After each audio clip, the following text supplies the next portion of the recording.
Hello दोस्तों, फिर से स्वागत है आपके अपनी चैनल में डिजिटल इन्फो XYZ में। आज हम बात करने वाले हैं स्टूडेंट की प्रोफाइल कैसे बनाते हैं, न्यू प्रोफाइल कैसे बनाते हैं। आपको क्रोम ब्राउज़र में आना है। क्रोम ब्राउज़र में आने के बाद सर्च बार में आपको सर्च करना है एमपी टास्क की प्रोफाइल किस प्रकार से जनरेट कर सकते हैं, न्यू स्टूडेंट की प्रोफाइल किस प्रकार बना सकते हैं। इस करके फर्स्ट लिंक पर आपको ओपन कर लेना है।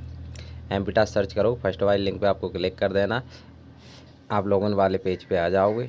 इस प्रकार का इंटरफेस सामने होगा, इसको क्लोज कर देना। क्लोज करने के बाद यहाँ पे अगर आपके पास पहले से प्रोफाइल है और अपडेट करना है तो आप लॉगिन कर सकते हो, अदरवाइज़ नहीं है तो न्यू प्रोफाइल पंजीयन पे आपको क्लिक करना है। क्लिक करने के बाद ऐसा डैशबोर्ड शो होगा। ऐसे डैशबोर्ड शो होने के बाद आपको कैंडिडेट की जानकारी फिलअप करना है। जैसे कि फर्स्ट में कैंडिडेट का आधार से नाम फिलअप करना है। जो आधार में नाम है वो सेम नाम अंग्रेजी अक्षरों में यहाँ पर लिखना है।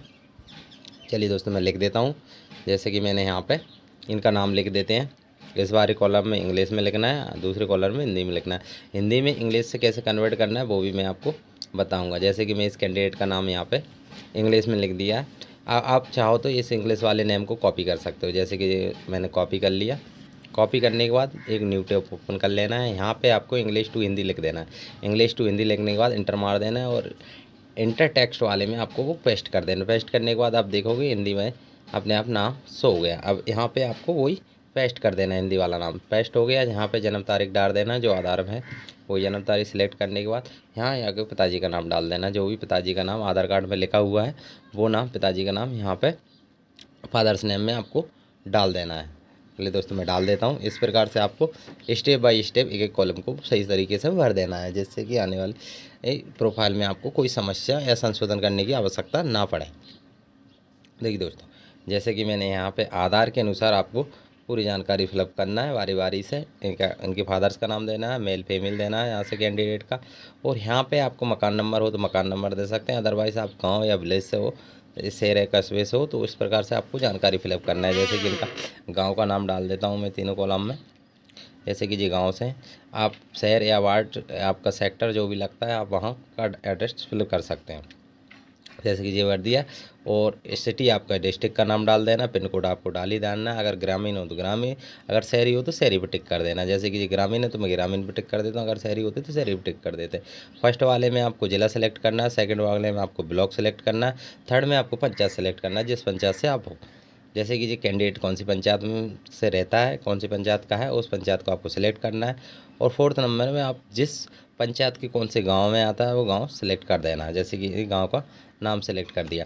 अब सेलेक्ट करने के बाद आपको अब दो चीज़ों की आवश्यकता और पड़ती है, कैंडिडेट का मोबाइल नंबर और जीमेल आईडी। जीमेल आईडी आप चाहो तो आपकी डाल सकते हो या कैंडिडेट की खुद की डाल दो, अगर नहीं हो तो कोई भी बात नहीं है।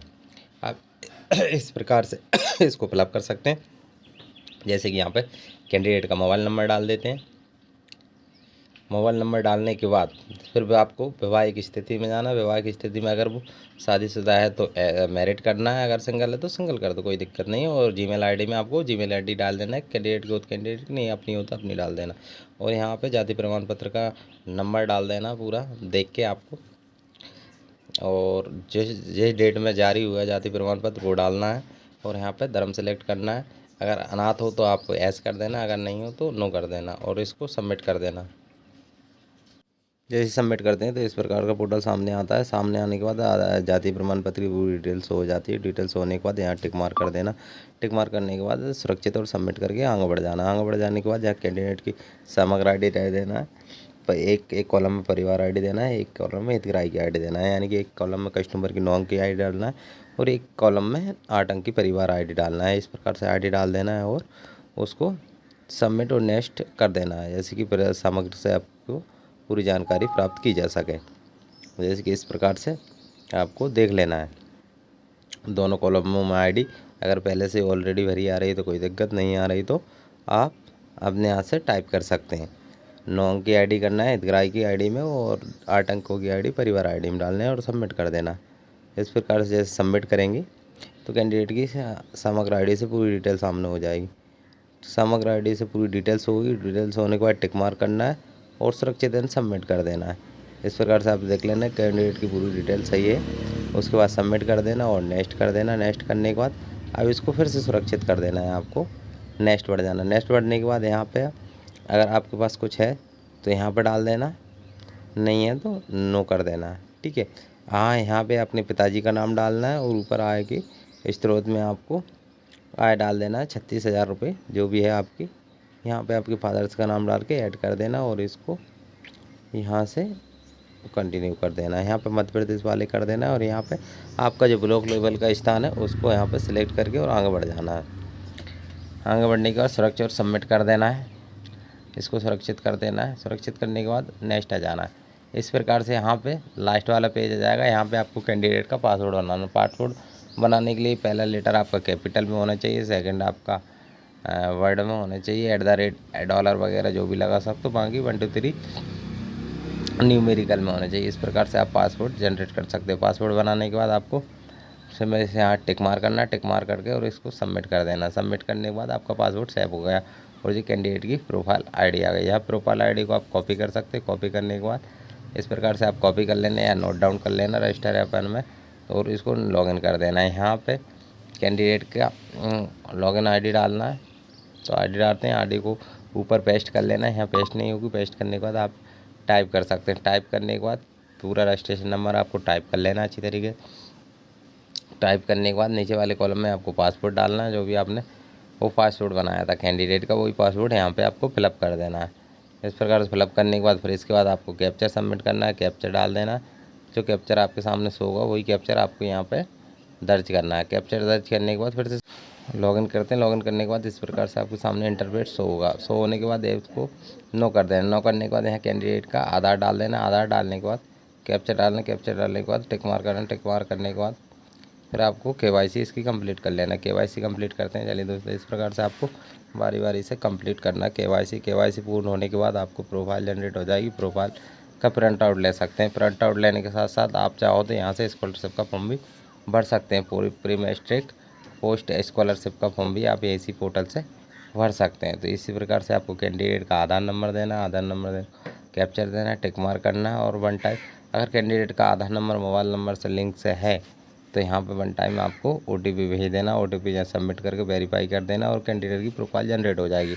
अगर बाई चांस ऐसा होता है कैंडिडेट का किसी भी कंडीशन में मोबाइल नंबर लिंक नहीं रहता है तो फिर आपको बायोमेट्रिक से लेना है। बायोमेट्रिक लगा लेना है आपके सिस्टम में। इस प्रकार सिस्टम में बायोमेट्रिक लग जाएगी। फिर भी बायोमेट्रिक सेलेक्ट कर लेना कौन सी बायोमेट्रिक आपकी पास है। जैसे कि मेरे पास मंत्रा है तो मंत्रा सेलेक्ट कर लेंगे। मंत्रा सेलेक्ट करने के बाद फिर कैप्चर लगवाना है। कैंडिडेट का कैप्चर लगवाने के बाद उसको अच्छी तरीके से कैप्चर लगवाना, कैप्चर सबमिट कर देना है। कैप्चर लगवाते हैं कैंडिडेट का। इस तरीके से आप फिंगरप्रिंट लगाना है अपने सिस्टम में। फिंगरप्रिंट लगाने के बाद कैंडिडेट का कैप्चर सक्सेसफुल कराना है। कैप्चर सक्सेसफुल करने के बाद देखिए दोस्तों सक्सेसफुल का ऑप्शन आ गया है, इसको फिर हटा देना है, वापस सबमिट कर देना। सबमिट करोगे आपकी KYC पूर्ण हो जाएगी।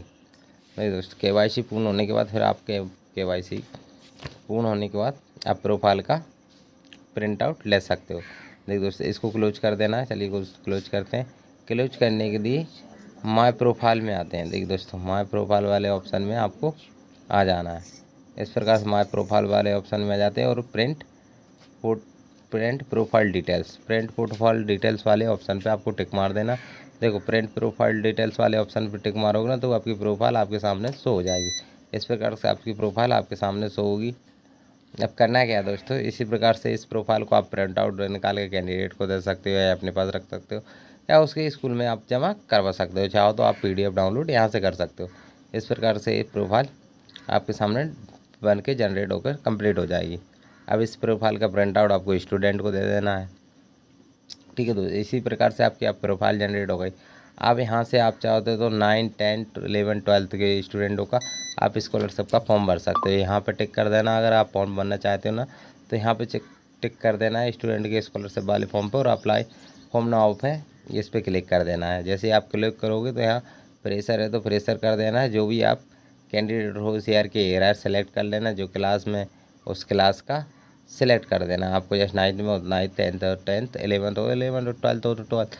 इस प्रकार से आप सबमिट कर देंगे और नेक्स्ट करके आगे बढ़ जाएंगे और अपना फॉर्म सबमिट कर सकते हैं। स्कॉलरशिप का फॉर्म इस प्रकार से आप भर सकते हैं घर बैठे अपने मोबाइल फ़ोन की मदद से या सिस्टम की मदद से। आप अपने कैंडिडेट का या अपने पालक हो तो अपने बच्चों का एग्ज़ाम फॉर्म इस प्रकार से स्कॉलरशिप का फॉर्म आप भर सकते हैं इस मदद से। बहुत ही आसान है। अगर हमारी वीडियो को पहली बार देख रहे हो चैनल पे नए हो तो चैनल को लाइक और शेयर ज़रूर करके जाना है दोस्तों। और साथ ही साथ आपको सब्सक्राइब तो करना ही करना है, किसी भी कंडीशन आप चैनल को सब्सक्राइब करके रखना, जिससे कि आने वाली वीडियो की नोटिफिकेशन सबसे पहले आपके पास पहुंच सके, नई नई चीज़ों के बारे में आपको पता चल सके, क्या क्या ट्रैक आ रही हैं, क्या क्या स्टूडेंट की लाइफ में चेंजेस होने वाले हैं, क्या पोर्टल में चेंजेस होने वाले हैं। पूरी जानकारी के लिए हमारे चैनल के साथ जुड़े रहें। मिलते हैं इसी तरह की नए वीडियो में, तब तक के लिए